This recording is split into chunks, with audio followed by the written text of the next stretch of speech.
voice slow, low, and cinematic, like thunder rumbling in a church. They say some births bless a house, and others curse it. But on August 12th, 1847, deep in the Mississippi Delta, Magnolia Creek Plantation was not blessed, it was marked. Two cries tore through the night, one pale as the moon, one dark as the river that swallowed men whole. The colonel's wife had given birth to twin sons, but from the moment their eyes opened, everyone in that room knew something was wrong.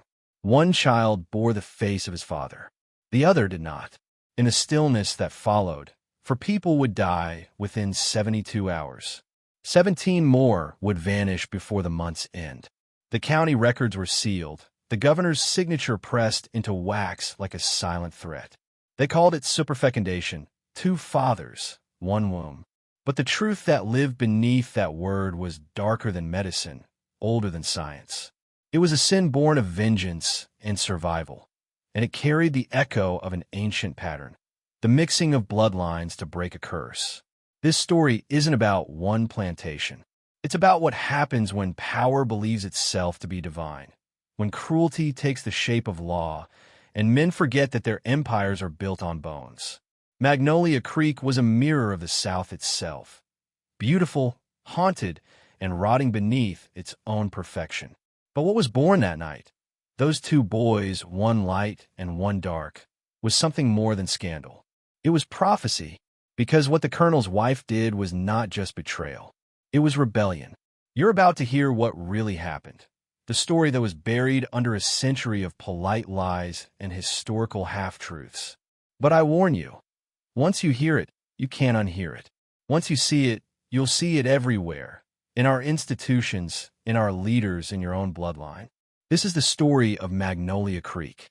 The story of the colonel, his wife, and the day power turned on itself.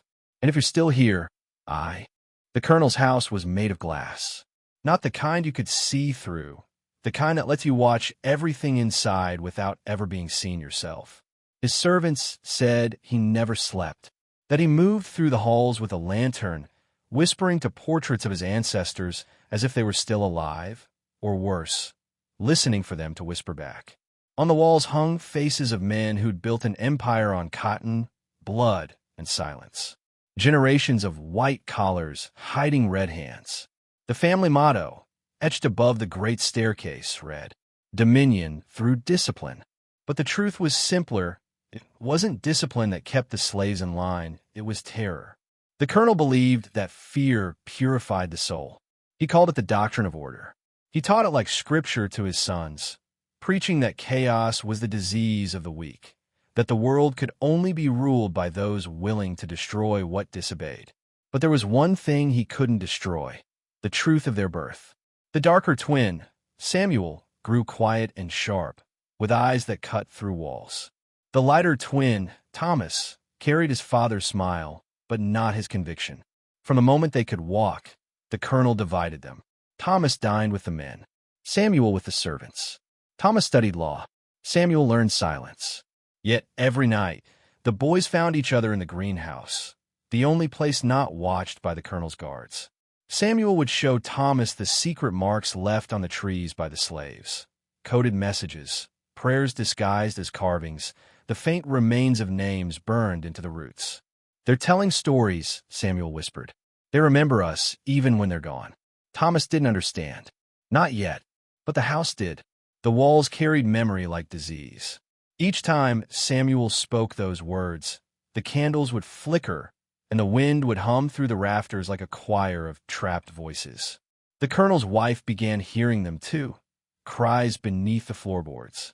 The colonel began his lessons at dawn. He would wake Thomas before the first bell of the field hands, drag him out to the porch, and make him watch. Watch as men half-dressed in rags stood trembling in the fog, their eyes hollow from sleep and hunger. "Look close," the colonel would say. "This is what happens when mercy rules instead of order."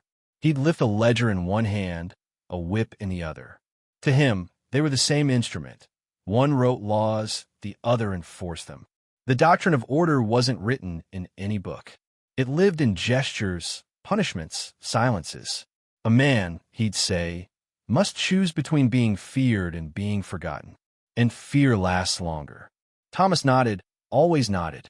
But behind his polite obedience, something began to twist, the same unease his mother carried, the same shadow that followed Samuel through the halls. Samuel, meanwhile, was being taught a different doctrine, not by his father, but by the people beneath the soil. Late at night, he would sneak down into the old grain cellar where the enslaved men gathered after their labor. There, hidden behind barrels and candle smoke, they practiced what the colonel called heathen rites, but what they knew as remembrance. Songs that weren't sung but hummed, steady and low. Patterns carved in dirt that looked like chaos but told stories older than the plantation itself. They told Samuel that the land had a soul, that every lash and every scream sank into it like rain, feeding something that one day would wake. "You've got it in your blood, too," said one of the elders, an old man named Isaiah. "You just don't know which side it belongs to yet." Samuel didn't answer, but when he looked into the candlelight, he saw faces flickering in the smoke, the dead, watching, whispering his name. Upstairs, Thomas was learning the art of control. Down below, Samuel was learning the language of rebellion. And though the twins barely spoke by daylight, their hearts beat to the same rhythm. One. It began on a Sunday, the one day Magnolia Creek pretended to have a soul. The church bell rang through the cypress trees, its sound too clean for the kind of sin it tried to drown. The colonel stood at the head of the chapel, dressed in white, the Bible open not to the Gospels but to Leviticus. He read not about grace, but about law, not about love, but about purity. A house divided, he thundered, cannot stand. His eyes cut to Samuel, standing in the back, shoulders straight, expression unreadable. That was when the colonel decided to settle the question no one dared ask aloud. Which son was truly his? That evening, he summoned both boys to the stable. The smell of iron and sweat hung thick in the air.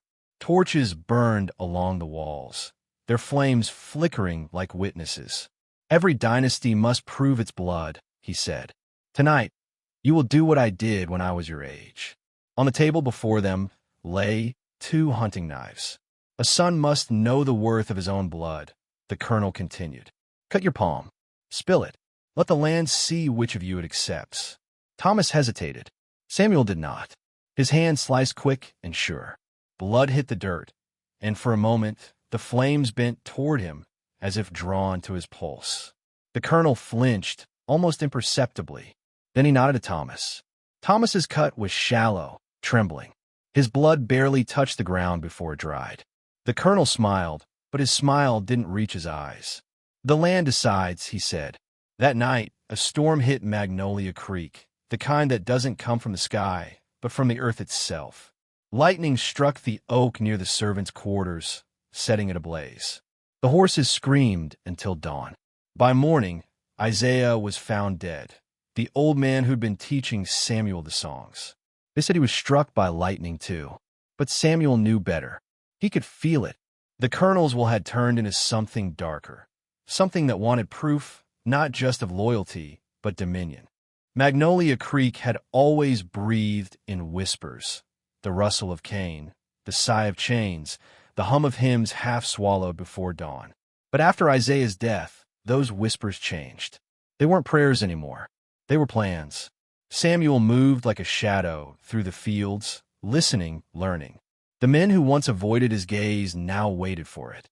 In the dark corners of the smokehouse and the drying shed, they began tracing the old signs again, spirals in ash, marks carved in fence posts. To anyone else, they were meaningless scratches.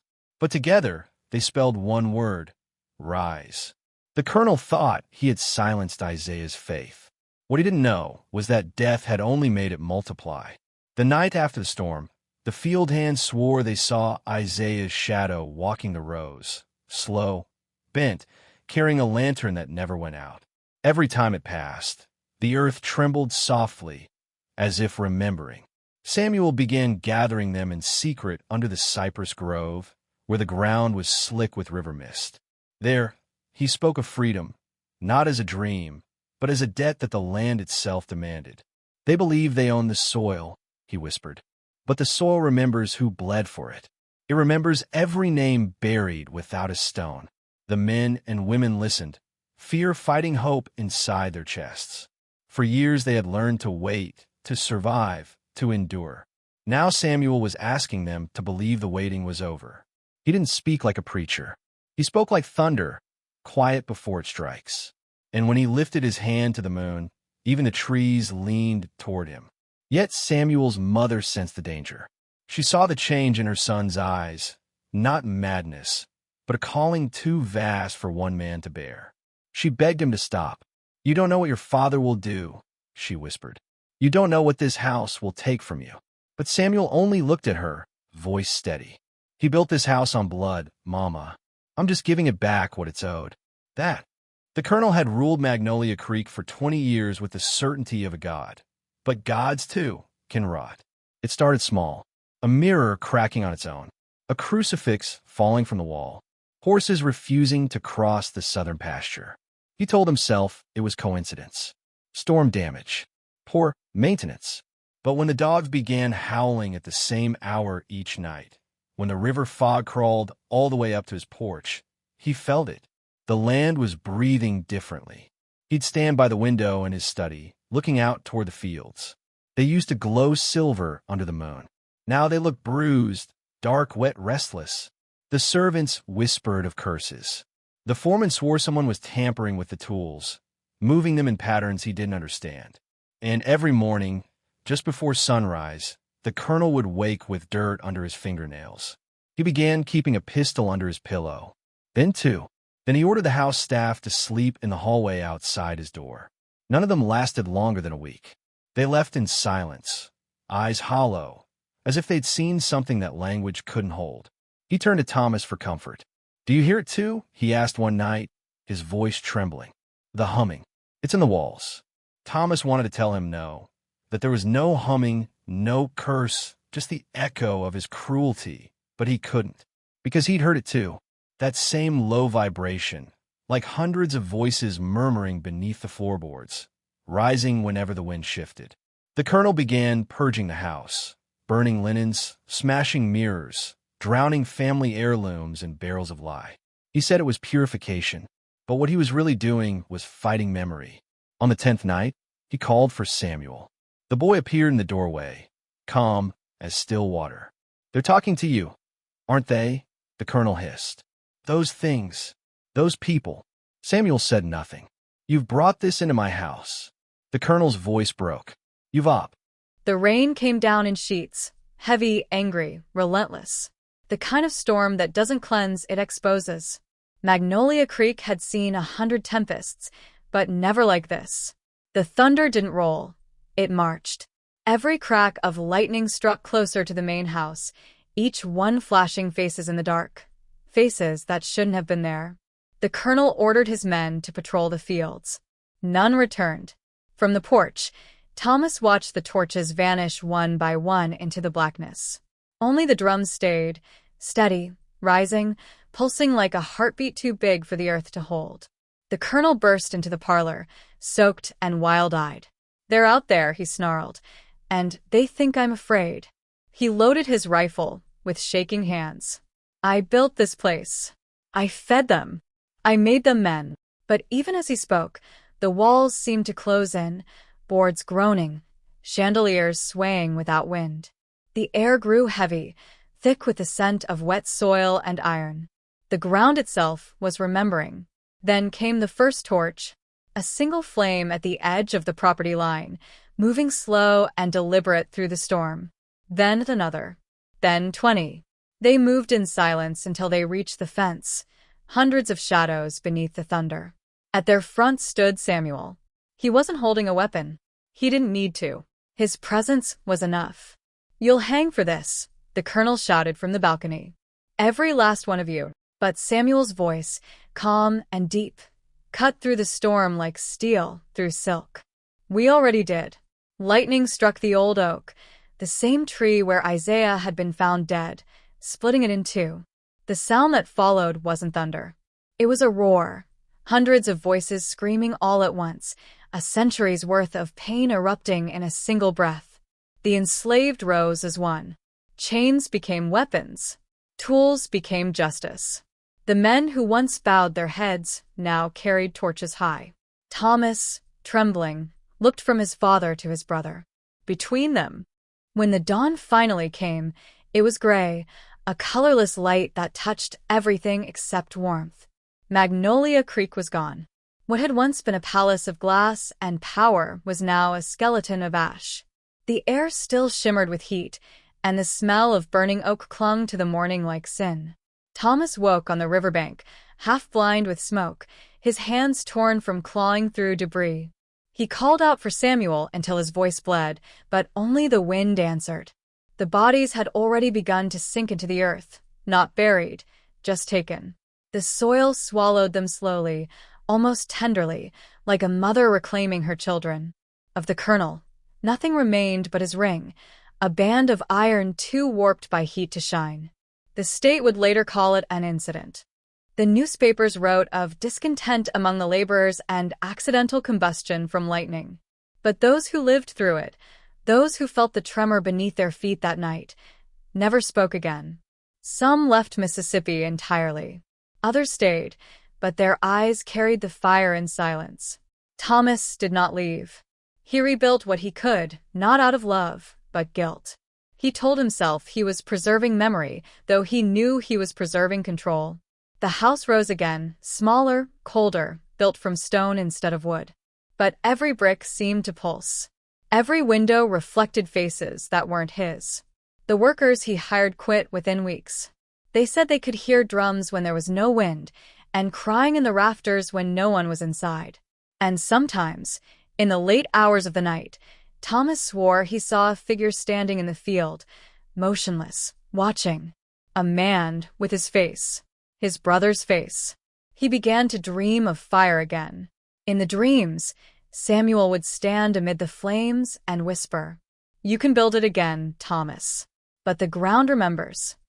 Years later, when the Civil War began, Magnolia Creek became a refuge for deserters and broken men, drawn to it without knowing why. And now, Time forgets most things, but not Magnolia Creek. By 1903, the plantation was legend, a ruin wrapped in rumor. Locals said no bird sang within a mile of its gates. Travelers swore the ground stayed warm even in winter. The land had passed through generations of lawyers and banks, until one day it returned, as if by will, to a man named Henry Caldwell. Henry was a scholar, a skeptic, a descendant of Thomas, though he rarely spoke of it. He'd built his name studying Southern folklore, the myths people clung to when history became unbearable.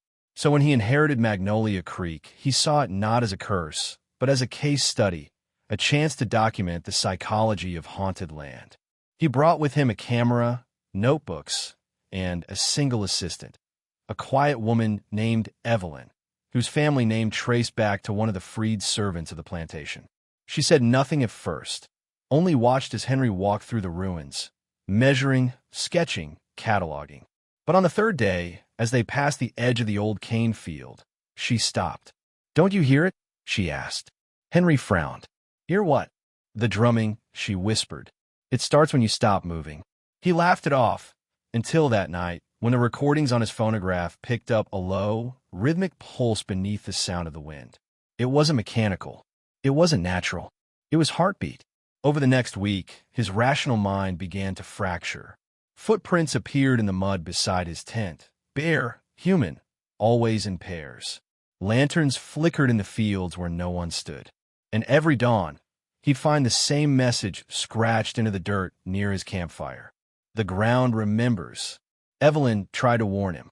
She told him about the songs her grandmother sang, about a man who walked in a fire and never came back. "They say he wasn't killed," she said softly. "They say he became the land." Henry stopped sleeping after that. He filled page after page with sketches of faces half-formed in smoke. The morning Henry vanished, the swamp mist rolled in thick as milk, smothering the plantation in silence. Evelyn stood at the edge of the river, holding the ring, the metal cold enough to burn. She'd grown up hearing the name Caldwell, spoken like a curse. Her grandmother used to spit it out between hymns, saying, "They built their house on our bones and wonder why the earth won't rest." But standing there, Evelyn realized something her grandmother hadn't known. The curse wasn't just revenge. It was hunger. A hunger that devoured guilt, blood, and memory, then called the bloodline back to feed it again. She returned to the ruins that day, tracing the outlines of what had once been Magnolia Creek's grand foyer. Under the charred floorboards, she found glass bottles sealed with wax, dozens of them, each one filled with what looked like dirt and hair. But inside the dirt, faintly visible, were teeth. She dropped the first bottle, and it shattered, releasing a sound that wasn't quite air. It was whispering, dozens of voices, thin and panicked, like something drowning. She fled, but the whispers followed, rising in the wind, shaping words she could barely hear. "You are the last one. The soil keeps the promise." That night, she made her way to the burned chapel near the rear field, the one the workers had built in secret generations ago. Beneath its cracked altar, she found a box. Inside was a ledger, handwritten in the precise, cruel hand of Colonel Thomas Caldwell. Each page listed names, not of slaves, but of offerings.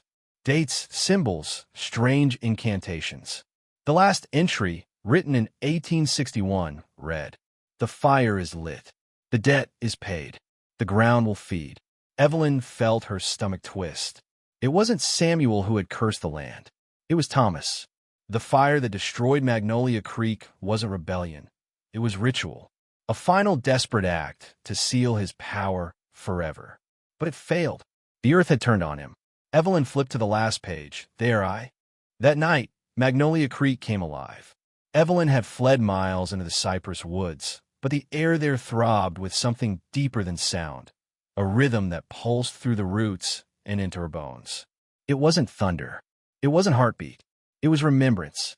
The land was remembering itself. She stumbled through the dark, clutching the colonel's ledger to her chest. The pages burned faintly, as if ink alone could hold heat. Each time she looked down, the handwriting seemed to shift, Henry's words bleeding into Thomas's, then into symbols she'd never seen before.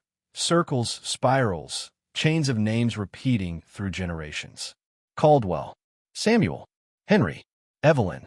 Her name wasn't supposed to be there, but it was written over and over, as if the earth had been expecting her. She reached a clearing near the heart of the plantation where the soil looked darker, almost black, as if it had been scorched again and again. The trees surrounding it leaned inward unnaturally, their trunks bent like bowing figures. And in the center stood a single tree that should not have been alive, its bark glistening wet, its branches trembling though there was no wind. Evelyn felt the pull. Every step closer made her head swim with visions. The plantation as it once was, white walls gleaming under sun, laughter echoing from the verandas. But the laughter warped, the faces blurred, and beneath them all, she saw something writhing, shadows of men and women, buried but awake, their arms reaching toward her through the soil. "You hear us now," they whispered, voices braided with grief and fury. "You carry both names. You can end it or feed it." Evelyn dropped to her knees. In what? The earth pulsed. The inheritance. A sound tore through the clearing, a deep, guttural moan like a horn blown underwater. The tree split open. Inside was not wood, but bone. Thousands of them, fused together like coral, glowing faintly with heat. At its roots, she saw the remnants of. When the roots closed around her ankles, Evelyn did not scream. The pain was cold, not burning, not piercing, cold like river water sliding over stone. It pulled her downward, gently at first, then with the weight of centuries. She opened her mouth to shout, but the air was thick, full of whispers, every word spoken in a different century. "Breathe, child. Remember. Become." The world flickered around her like film melting in fire. One moment she stood in the clearing. The next, she was inside the grand hall of Magnolia Creek. Whole again, golden chandeliers blazing overhead, walls gleaming with white plaster. Servants moved silently across marble floors. Laughter echoed from the upper balconies. It was the house as it had been, reborn in memory. Evelyn turned slowly. Every guest in the hall was watching her, faces pale and smiling, though their eyes were hollow. At the top of the staircase, the colonel appeared, alive, immaculate, his hand resting on the banister as though time had never passed. "Welcome home, Miss Evelyn," he said, voice smooth as silk. "Magnolia Creek remembers its blood." She stepped back. "I'm not your blood. You are now," he replied. "The land chooses balance. One from the line that cursed it, and one from the line that bore the curse. You are both." His boots clicked against the marble as he descended. Each step made the lights flicker. "You think you've inherited a legend," he whispered. "But what you've inherited is the root." He reached out his hand. Beneath his skin, veins of black earth pulsed, glowing faintly like embers beneath coal. Evelyn looked past him and saw Henry standing among the guests. His eyes begged her silently, "Don't let it start again." The colonel turned, noticing. His smile didn't fade, but his shadow lengthened across the floor, spreading like spilled ink. "The ground must feed," he said. "It always has." Evelyn dropped the ring she still held. It hit the marble with a sound like a goo. Years passed. The world moved on, and Magnolia Creek became nothing more than a footnote in the county's forgotten history. The name vanished from maps. The dirt road leading there was swallowed by vines and storms. Only the field remained, vast and strangely untouched, a quiet patch of land where nothing seemed to grow except wildflowers that bloomed black as ink. Locals gave it names: the Widow's Meadow, the Silent Acre, the Sleeping Ground. They said no animals crossed it, though the air above it always shimmered like summer heat, even in winter. But there was one thing no one could explain. Every few decades, on nights when the moon was hidden, the flowers would move. Not in the wind. There was no wind, but as if the earth beneath them was shifting, breathing, remembering.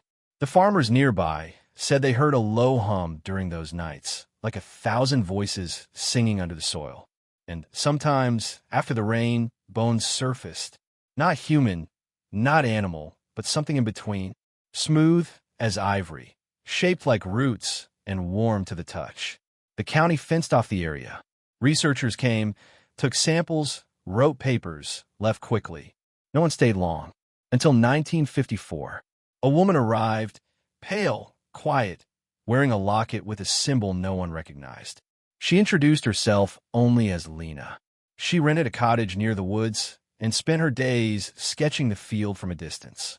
Her notebooks filled with drawings of the black flowers, each bloom painted in exquisite detail, except for one thing. In every sketch, she drew a shadow beneath the soil, a shape that mirrored her own outline, like something buried directly below her. The locals whispered that she was a witch. But when the oldest woman in town saw Lena's face, she crossed herself and said, "No, not a witch, a Caldwell." Lena never confirmed it. She simply smiled, a small, knowing smile that didn't reach her eyes, and said, "This land doesn't belong to them anymore. It belongs to what they made." Lena Caldwell was never seen again. Her cottage stood empty for years, teacups still on the table, lamps still lit, as though she had simply stepped outside and never returned. The townsfolk didn't search long. Those who ventured toward the field came back sick, feverish, whispering nonsense about mirrors in the ground. They said when you looked down into the soil, it looked back. By 1960, the field was fenced off again, this time by the government. Trucks came in the night, men in gray suits with no badges. They dug deep holes, took samples, and left with crates sealed in wax. No report was ever released. But what they didn't take, what they couldn't take, was the silence. Because the silence had changed. It was no longer empty. It was waiting. Locals began to dream of the black flowers again. But now, the flowers grew inside their homes, in cracks of floorboards, between tiles, small at first, then spreading. A woman named Ruth Bennett woke one morning to find one blooming from her palm, its petals soft as velvet, its stem rooted deep beneath her skin. Within days, others followed. The hospital filled with people covered in growths that weren't tumors, weren't plants, something in between. When the county's priest came to bless the afflicted, his voice faltered mid-prayer. He stared at the flowers, then at the soil beneath their feet. He whispered, "These aren't weeds. They're witnesses." That night, the shadow returned. It began at the edge of the field, a shape rising from the ground like mist given form. It had no face, but when it moved, it carried the echoes of every voice that had ever screamed beneath Magnolia Creek. It drifted toward the town, silent and slow, yet every streetlight flickered as it passed. Dogs howled. Clock stopped. Mirrors cracked. In one photograph, taken accidentally by a passing driver, the shadow seems to have a figure at its center, faint, feminine, hair drifting like smoke. Lena, or what was left of her. It started quietly, as all endings do. The black flowers appeared first in Mississippi, then Alabama, then along the coasts of Louisiana. Within months, they began surfacing in places that had never known the name Magnolia Creek. London, Warsaw, Kyoto. On every continent, small patches of midnight petals pushed through the cracks of cities, through stone, through steel. Scientists argued on television. Parasites, mutations, contamination, but none of their explanations held. The flowers didn't consume nutrients. They didn't wither. They simply appeared. And wherever they grew, people began to remember things that weren't theirs. A woman in Paris dreamt of a burning plantation house, though her family had never left France. A child in Nairobi awoke speaking English with a southern drawl. A man in Argentina painted faces he'd never seen. Faces of enslaved men and women with eyes like mirrors. History was bleeding. Governments ordered mass burnings, but the flowers did not burn. Flames turned blue, then white, then vanished entirely. The bloom was not destruction. It was communication.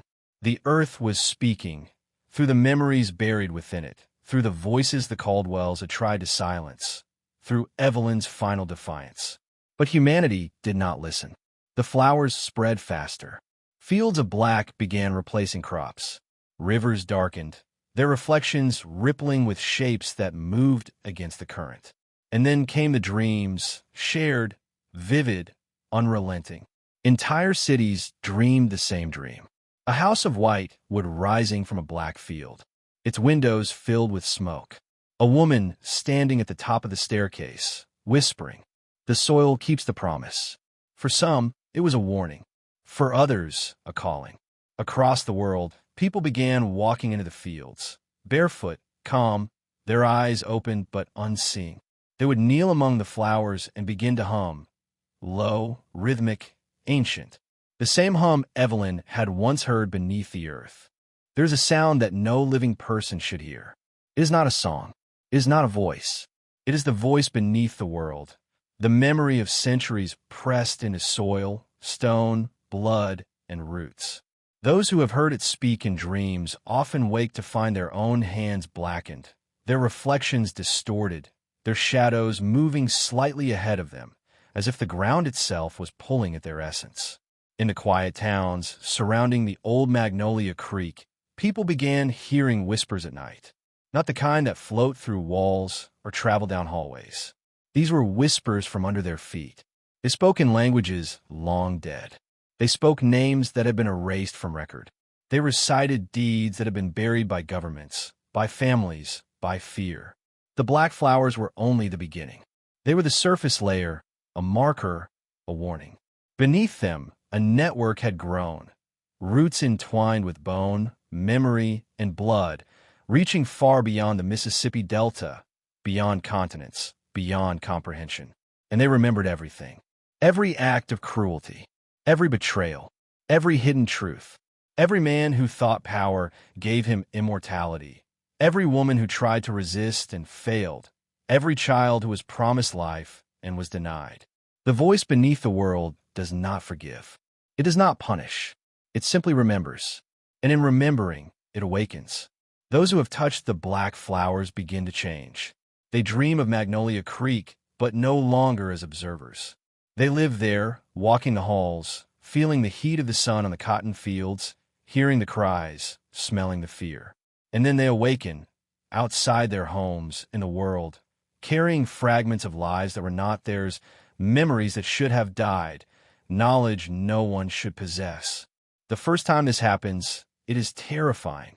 The second time, it is impossible to ignore. The third, you understand that you are no longer merely yourself. And now, I ask you, watching T. The blooming was no longer optional. It had begun, and now the world itself was participating. Cities, forests, rivers, mountains, all were alive with memory, with echoes, with the pulse of the land that refused to forget. People began to vanish, not into darkness, but into the soil itself. They didn't scream.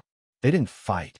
They simply knelt among the black flowers, felt the roots twist around their ankles, and let the memories of the world flow into them. Those who resisted became hollow.